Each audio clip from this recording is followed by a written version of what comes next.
আসসালামু আলাইকুম everyone, informative news চ্যানেলে আপনাকে স্বাগতম।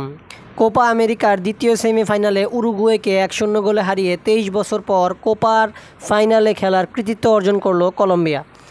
জয়সূচক একমাত্র গোলটি করেন জেফারসন লেরমা। 2001 সালের পর এই প্রথম কোপার ফাইনালে উঠল কলম্বিয়া। সেবার মেক্সিকোকে হারিয়ে প্রথমবার মহাদেশীয় এই আসরে চ্যাম্পিয়নও হয়েছিল দলটি। বৃহস্পতিবার 11 জুলাই ব্যাংক অফ আমেরিকা স্টেডিয়ামে বাংলাদেশ সময় ভোর 6টায় শুরু হয় ম্যাচটি। ঘটনাবহুল ম্যাচে শুরু থেকেই মুহুর্মুহু আক্রমণে কলম্বিয়া রক্ষণভাগকে স্বস্তিতে থাকতে দেয়নি উরুগুয়ে।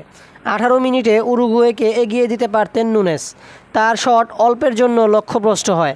27 মিনিটে পাল্টা আক্রমণ থেকে দারুণ একটি সুযোগ এসেছিল নুনেজের সামনে, তবে এবারও গোল করতে ব্যর্থ হন তিনি। স্রোতের বিপরীতে 39 মিনিটে মাথায় লিড নেয় কলম্বিয়া।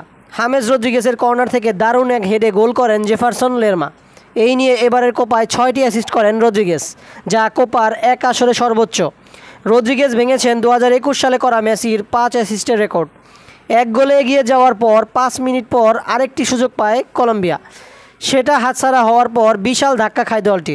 ম্যানুয়েল উগার্তোকে বুকে ধাক্কা দিয়ে দ্বিতীয় হলুদ কার্ড দেখে বেরিয়ে যান মুনোস।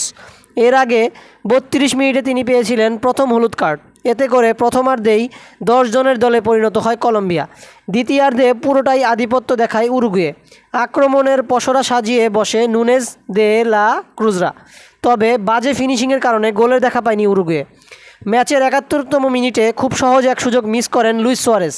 উল্টো আরও গোল পেতে পারত কলম্বিয়া।